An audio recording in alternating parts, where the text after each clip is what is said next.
So, Speaker Gingrich, it sounds like Congresswoman Bachmann does not believe that Wall Street is to blame for the financial mess.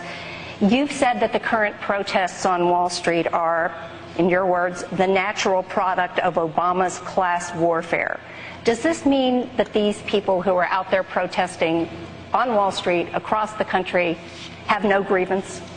No, let me draw a distinction. I think virtually every American has a reason to be angry. I think virtually every American has a reason to be worried. I think the people who are protesting on Wall Street break into two groups. One is left-wing agitators who would be happy to show up next week on any other topic. And the other is sincere middle-class people who, frankly, are very close to the Tea Party people in actually caring. You can tell which group is which. The people who are decent, responsible citizens pick up after themselves.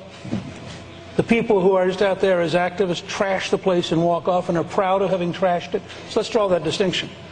If they want to really change things, the first person to fire is Bernanke, who is a disaster as chairman of the Federal Reserve. The second person to fire is Geithner. The fact is, in both the Bush and the Obama administrations, the fix has been in. And I think it's perfectly reasonable for people to be angry, but let's be clear who put the fix in. The fix was put in by the federal government. And if you want to put people in jail, I want to second what Michelle said. You ought to start with Barney Frank and Chris Dodd, and let's look at the politicians who created the environment, the politicians who profited from the environment, and the politicians who put this country in trouble. Clearly you're not saying they should go to jail. Well, in Chris Dodd's case, go back and look at the countryside deals.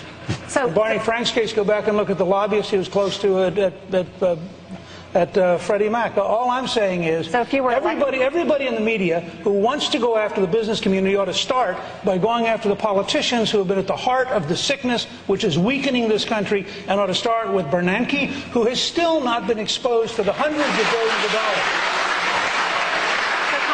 Let me just say one last thing. I want to repeat this.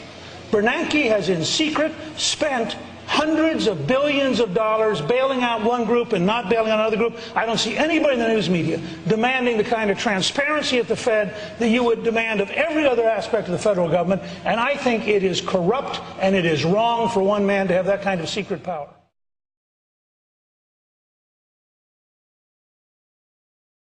Congressman Gingrich, Speaker Gingrich, Medicare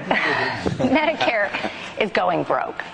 Consider the fact that half of all Medicare spending is done in the last 2 years of life.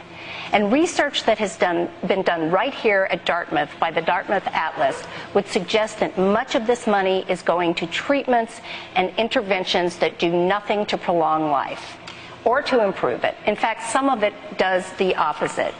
Do you consider this wasteful spending? And if so, should the government do anything about it? You know, I'm really glad you asked that. Because I was just swapping emails today with Andy von Eschenbach, who was the head of the National Cancer Institute, the head of the Food and Drug Administration. But before that, he was the provost at MD Anderson, the largest cancer treatment center in the world.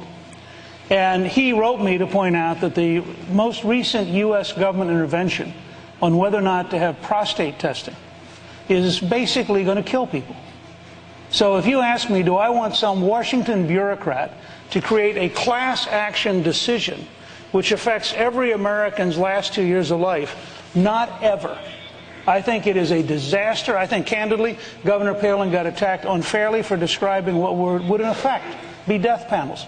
And what von Eschenbach will tell you if you call him is the decision to suggest that we not test men with PSA will mean that a number of people who do not have who are susceptible to a very rapid prostate cancer will die unnecessarily, and there was not a single urologist, not a single specialist on the board that looked at it. So I'm opposed to class intervention for these things. Well, Congresswoman Bachmann.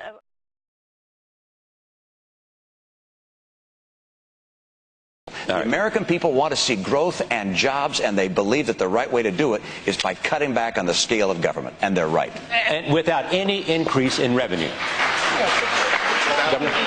I just want to say one thing about the entire way Washington works, which was just posed in that question. First of all, the Congress couldn't figure out how to get the debt ceiling done with a president who showed zero leadership. So they adopt a truly stupid bill.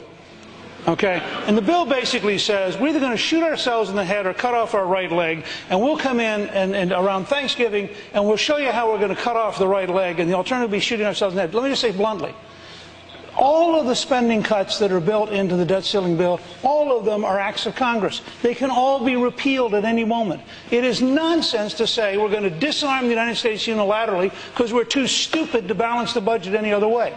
All right. Congressman Bachmann.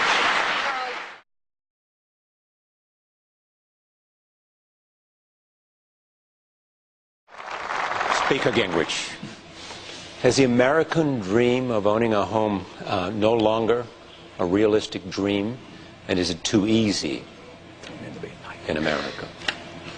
You know, there's a stream of American thought that really wishes we would decay and fall apart, and that the future would be bleak so the government could then share the misery. It was captured by Jimmy Carter in his Malaise speech. It's captured every week by Barack Obama in his apologias disguised as press conferences. The fact is, and the governor is exactly right, when we get back, I mean, a lot of these folks are right about a lot of things. His energy plan, his industrial manufacturing plan, most of what he put down, a fair amount, but not totally what my good friend said there, hard money with a very limited Federal Reserve. What Huntsman has done, and she's right on repealing Dodd-Frank. I'm shocked that the House Republicans haven't repealed Dodd-Frank. They ought to do it now. They ought to repeal Sarbanes-Oxley now. If we get back on track, the China, and you know this as a former ambassador, the Chinese couldn't compete with us in 100 years if we got our act together in this country and we got back to doing the right things in this country, at which point we could afford to buy houses, which would solve virtually everything else. You got to be able to afford it to be able to buy it, and that's where things went wrong in the last decade. All right, Juliana. Mr. Cain,